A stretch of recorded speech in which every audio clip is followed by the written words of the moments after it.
A warm welcome to everyone. My name is Divya, and Radio Diva is a little initiative that we started during first lockdown, July 2020, and we are going to complete almost 3 years now. And we just started it Congratulations. as yeah, it started as a little venture, to help people went out. No agenda, nothing. People said, "Oh, Divya, your voice is very chirpy and happy. Let's do something together." It just started like that, and now, of course, we have come a long way. We have had sessions on so many topics. I mean, Jayaji, Paruldi, Priyanka, all these people have stood by me from day one. And we have taken up multiple topics. There are times when we have close to 100 people, and there are times when we are just 5 people together. But we haven't stopped doing it. We really believe in creating awareness. We really believe in reaching out to people, and we really believe that mental health is important. So please be part of our happy go lucky community. Follow us on social media platforms, read, and please subscribe to the channel on YouTube. We want more subscribers, not because we want to really, I'll be honest, make money out of the YouTube video. That's not in the mind at all. But we really feel that in India, people look at how many subscribers do you have. And I haven't gone, I'm not a marketing people. I have not really gone ahead and forwarded it to every person ki, please subscribe. But definitely we need more numbers so that people understand that yes, our content is honest, and the initiative is honest. And the content, because if you go to YouTube, there are so many content, and we really don't know what to follow and what not to follow. We don't know, but here we know that all the speakers who have come, they are quite ethical and nice and lovely people, and we really want to reach out to more people. So definitely we'll need your help to do that. And today's topic is quite interesting. It's tuning into your mental well-being. I was also very intrigued when Anika shared that this is the topic. So I'm really looking forward to how mentally healthy we can be. And somehow I'm a big believer of psychosomatic, and I do understand if you are mentally fine, it shows in your physical body also. I am totally honored to have Dhruvi Dharia with us. She's a counselor. She has a bachelor's and a master's in psychology, a postmaster's in art-based therapy, and a diploma in remedial education. She is training in therapeutic mediums in REBT and cognitive hypnotherapy and metaphor therapy. I need to know more what is metaphor therapy. So when you give those, examples, that's metaphor therapy, right? When I think so. I mean, I would need your help in that. So she loves working with kids, and she has been doing it for the past 10 years in capacities of a speech and drama facilitator, life skills program facilitator, and counselor. And she's passionate about space, mythology, philosophy, art, education, psychology, and music. And she loves reading, creating arts and crafts and conversations and traveling. And she is a lifelong learner. I think this is common in between both of us. So totally looking forward to learn from you, Dhruvi. Please go ahead. Thank you so much, Divya. I am actually quite honored to be a part of this platform. Thank you so much for having me here. So before I actually go into the content or what are some of the key themes that or key topics that I'm going to cover, this is a quote that I absolutely love. It is unlike self-criticism, which asks us if you're good enough. Self-compassion asks us what is good for you. When we're talking about mental health, one of the key qualities that we need to really keep in mind is self-compassion. It is something that is extremely important, and it is something that actually helps us continue to be resilient and face the challenges that we are facing in our life. So what I'm going to quickly do is define mental health. We're going to go into something called the mental health pyramid, which is going to help us understand these terms and what each of them mean in a nuanced way. Then we're going to talk about mental health disorders very quickly to identify what are the common manifestations, and to also use those as markers if we or someone close to us is exhibiting them. And finally, I'm going to take you through some really quick strategies that you can use to deal with something called emotional distress, which we will come to in a bit. Okay. So what is mental health?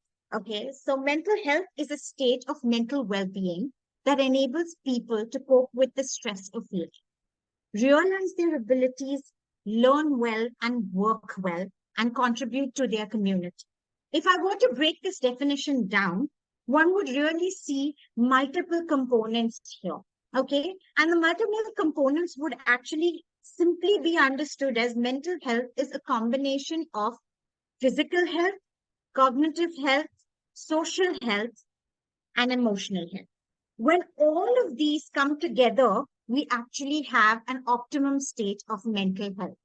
When we are able to have positive, effective physical health, that's when our mental health gets positively affected. When we have really beautiful relationships with our peers, our friends, our colleagues, our children, that is an indicator of positive mental health. When we are able to learn and perform to the optimum capacity, that is an optimum, that will lead to an optimum level of mental health. So mental health is actually a fusion of all the other forms of mental health, that all the other forms of health and well-being that are also extremely integral to us.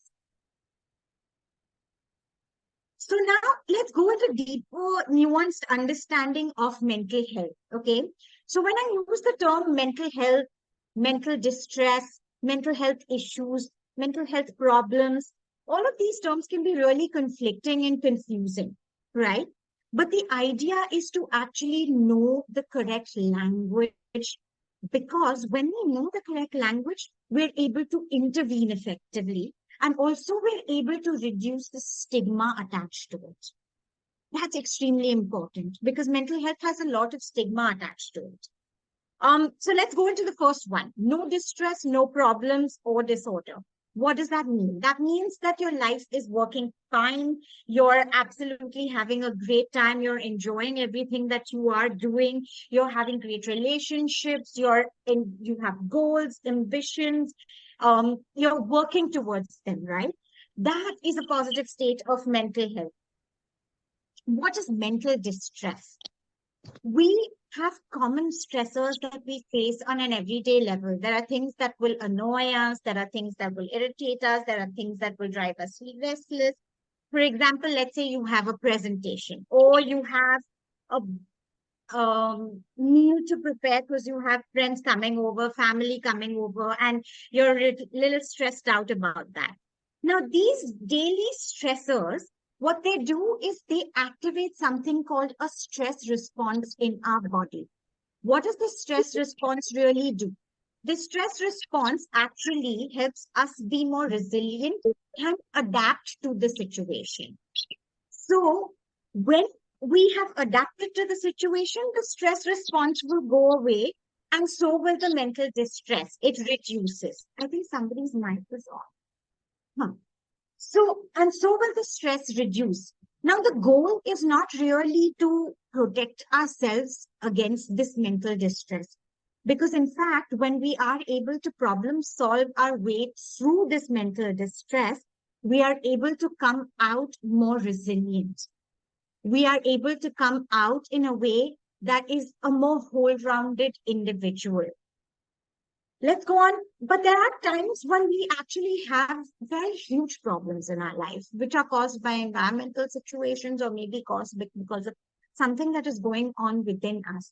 For example, losing someone close to us, getting divorced, losing a job, moving a country, something like a pandemic, right? Or getting adjusted to a hybrid work model. All of these big changes in our life can create a lot of intense emotions in our life. And they are not likely for us to be handled really quickly, or we can't deep breathe our way through these, right? And these are called mental health problems. And mental health problems are very normal to everyone's lives. right? The only thing that we do need to keep in mind is that mental health problems may actually need for us to seek help. And the help can either come from friends, family, a therapist, a counselor. They may come in different ways. The idea is to be open to seeking to help. That is really important. At the top of the at the mental health pyramid is the mental health disorders. Very few people actually fall under this category, and this refers to clinically diagnosed issues, which is clinical depression, clinical anxiety, bipolar disorder, schizophrenia, OCD. The difference between mental health disorders and mental health problems is that when you talk about mental health disorders, there are actual brain changes that we are talking about. Our brain is functioning differently as compared to the normal functioning of the brain. So we need, what one would need in that case is that one would need medical assistance. One would need treatment from very specialized trained therapist or psychiatrist or any kind of other mental health professionals that would be able to address this problem. Now, it's really important to understand that this is not continuum. These are just states of mental health that different people are present in. We all fall into one of these categories and we all move up and down this pyramid, right? So it doesn't mean that if you are mentally distressed, that the next thing that's likely to happen is that you are going to have a mental health problem. Okay. But the idea is for us to understand that we don't define good mental health as absence of stressors, as absence of a bad mood. In fact, good mental health has a varied set of emotional states that are present. We can be feeling exhausted to euphoric to sad and jealous, and all of these, when present in a day or in a week, are indicators of normal states of mental health. We cannot be thinking of mental health as a goody two shoes life, positive or good mental health as a goody two shoes, right? So the idea of doing this was actually for all of us to be on the same page or use the same framework to understand the different language that goes into speaking about mental health. And the reason why it's important is because people flippantly use terms like I have depression or equate depression with um, sadness or ADHD, somebody who's hyper with ADHD. So it's really important for us to not interchangeably and unmindfully use these terms, right? Now what I would like to actually do is that I want to very quickly share some of the manifesting symptoms that can be warning signs of a mental health illness or a mental health disorder. We are actually now straying away from the term disorder and moving to mental health challenges. So some of the symptoms or manifestations, just as to say, could be illogical thinking, in the sense we get into a loopy thought process and we are unable to actually step out of it. That is one of the indicators of mental health, mental illness. The other is nervousness, heightened levels of anxiety, apathy, loss of drive, motivation. You have decline in different areas of your functioning, declines in different areas of your life, which could be your social life, your professional life, your physical health, your spiritual health, your cognitive health. You can have memory issues, you can have lethargy, your sleep gets disturbed, your diet gets disturbed. There may be heightened levels of conflict or non-engagement in your relationships. There are erratic changes in the mood. which is also an indicator of mental health illness. You withdraw from social settings. You want to completely be alone. There is a sense of hopelessness, helplessness that is there. You also become heightened in terms of the sensitivity. All your senses may become, all or some of your senses actually, may become heightened in terms of sensitivity, like loud noises. You may not be able to take that, or you may find every small things irritating when people do it. There is also you also start being more problem focused as opposed to more solution focused. Now, these are just markers. These are not diagnostic criteria. The diagnostic criteria is present in the DSM-4 and even DSM-5 actually. And even when these diagnoses, when a therapist or a psychiatrist diagnoses it, it's really important to understand that these need to be present consistently over extended periods of time, and that they need to be affecting multiple areas of your life. That is extremely important. And even when the diagnosis is mentioned, you have to it be fulfilling five, depending on what the criteria is, 5 out of 7, which are consistently present, right? So when something like this is happening, it is really important to be aware and cognizant of it and to quickly seek help. Quickly seek help from a mental health professional or a psychiatrist. One of the areas that we can work with, and in fact we should work with and develop a practice of working with, if we want to continue to have optimum states of mental health, right? And that is working with mental distress. If you look at the pyramid, it is right here. It is the everyday highs and lows that put us into a stress response. Now, the idea is for us to not get stuck into that stress response, because when we get stuck into that stress response, over a period of time, it has a compounding effect and it can lead to a mental health problem, right? So if we deal with mental distress in an effective way, we increase our chances of resiliency and adaptation. And so what I want to do today is share very quick strategies with you that you can use to engage two things. When we're talking about mental health, we need to engage both or work with both the body and the mind. Okay. So what these quick strategies that I'm about to share with you, what it does is that when your stress response is activated in the body, there is something called the sympathetic nervous system that gets activated in the body. And what we need to do in order to be in a state of homeostasis and equilibrium is activate the parasympathetic nervous system. And what I'm about to share with you, these very simple ones, they may feel like, oh my God, this is so common. Like I knew that. But even though you know that, you don't know what it does for your body. What it does for your body is it switches you into your parasympathetic mode, where you're actually able to be in the rest and digest, and your body can function at its optimum level, right?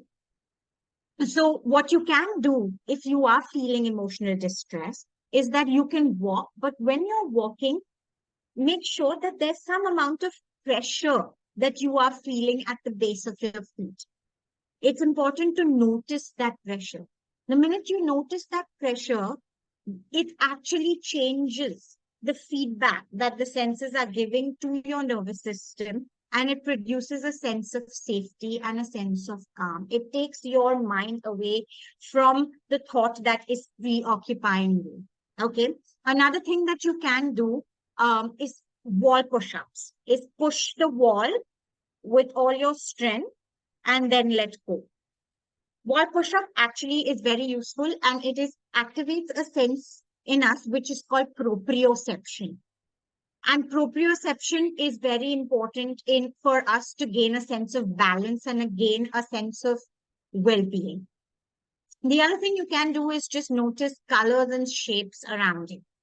Name 6, 7, 8 colors or shapes around you. You can count backwards That's also something that's very useful. Drink cold water or a cold beverage is really useful again. Touch an object or activate your skin, the sensors on your skin. That is extremely useful. Again, that will activate your parasympathetic nervous system. Notice the temperature within your body and notice the sensations within your body. Listen to sounds inside the room and outside the room. As you begin to notice that, your brain gets channelized into something that is not the loop of thought. Okay. Notice the things that are around you, anything that catches your attention, and notice that and keep noticing that. And finally, it's important to not close your eyes sometimes. In fact, when we do close our eyes, we become hyper aware of what's going on in our mind. So, in fact, if you are feeling high levels of emotional distress, it may be useful to not close your eyes and use the external stimuli to calm you down as opposed to um, closing your eyes and getting stuck into the mental loop, right? So these are really quick strategies, but they are very useful strategies. They are trauma-informed strategies, which help you activate the parasympathetic nervous system. So you may want to actually use them. The other approach that is something that we can take on is take on the five senses approach. What the five senses approach really does is that we need to engage at least one or two of these senses, and that will again create a feeling of self-soothing. So I'm not going to actually read these out to you. These are just for you to take a picture or for you to look at. When you are doing this, it it sort of produces dopamine and serotonin in your body, and that creates a positive impact of well-being in your body. Divya, were you going to say something?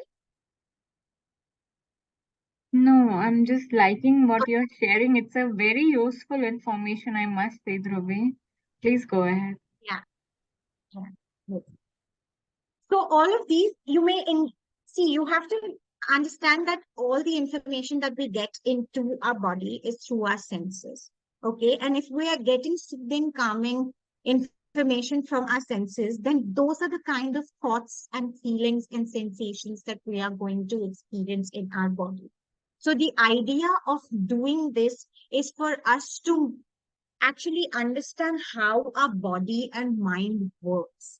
And because our body and mind, while it works from internal to external, it also works from external to within, right? All our sensory perceptions that we constantly keep getting are constantly giving us messages, and that is causing us to think in a certain way. So it's really important for us to be very aware, especially in a state of emotional distress, as to what to engage with, what will make us feel better, What is right? ASMR videos? So ASMR videos are basically really calming videos. If you really see people who are creating scrapbooks, or people who crush ice, or people who play with slime, or people who actually play different kinds of music, all of those are ASMR videos. They are actually very calming, repetitive um, movements or repetitive processes that they engage in. Yeah. Okay. Another really quick strategy, and this is when you work with the mind, is called the 3 C's technique. So what is the 3 C's technique? Is the first part of the 3 C's technique is to actually catch yourself. Catch yourself feeling the emotion that you're feeling, label it, and then go back and reflect about what is the thought that is causing this emotion. Okay, that's step one. Step two is we actually now need to analyze this thought. And we need to analyze and ask ourselves the question, is this thought 100% true? The chances that you are going to get a yes is very low. Most likely you will get the answer no. And when the brain gets the answer no, it starts thinking of other thoughts, right? So it's really important to actually ask yourself these 3 questions. Is this thought true? Is this thought helpful? And is this thought kind? Is it kind to me? Is it kind to the other person? And generally, with mind techniques, we're actually talking about, is it kind to me? Am I being kind to myself, right? And if your answer is no to these three, which it is most likely to be, you can try this out. What will happen is your brain will become ready and less resistant to reframe it. So that will bring you to the next step, which is change. Reframe your thought. And how do you reframe your thought? You ask yourself the question, can I find a better feeling thought? What would be a better feeling thought? So let's say you're having a thought which is to say, this always happens to me. And I would ask myself the question, really? Does this always happen to me? Is it absolutely true? And the chances are my brain will actually come across one or two times when it hasn't happened to me, right? And that's when I have created that space for change because my brain is like, okay, the schema doesn't apply here. And then I'll ask myself, is this thought helping me right now? And the chances are no, because your body is feeling uncomfortable and not at ease. And here's again a space and a window for you to change the way you're thinking. And finally, am I being kind to myself? And when I get responses to these three, I can actually go on to say, then what is it that I want to think that will make me feel better right now? Okay, the next thought could be, this often happens to me. But when I say this often happens to me, it is much lighter and more open than this always happens to me. You're not catastrophizing. You're not generalizing, right? So it's really important. And then again, if you apply the same process to the next thought, you will be able to come up with a better feeling thought. And slowly and gently, this process can become very automated and very quick to actually work with your mind. It's a simple strategy. Everyone can use it. And it's very, very useful. But one thing to really understand is that when we're working with mental health, we are working with the body and the mind to begin with. And later, in a lot of situations, we also need to start working with the larger group, which is the family and the community. And I think Radio Diva is actually that. It's this process of working with the community because we need the community support to actually build positive mental health because we need the support of the community to work on ourselves, to feel more resilient because they are our resources, right? That is the idea. And we need to keep spreading this. So that's it from me. So as everyone is mentioning in the chat box, such a useful session. I really feel that everyone should watch your session. Beautiful session, Dhruvi. It's so informative, and you gave all the right examples, and it was more practical. That what very solution oriented. Absolutely. Thank you so much. Thank you so much, everyone, for being here. Thank you, everyone.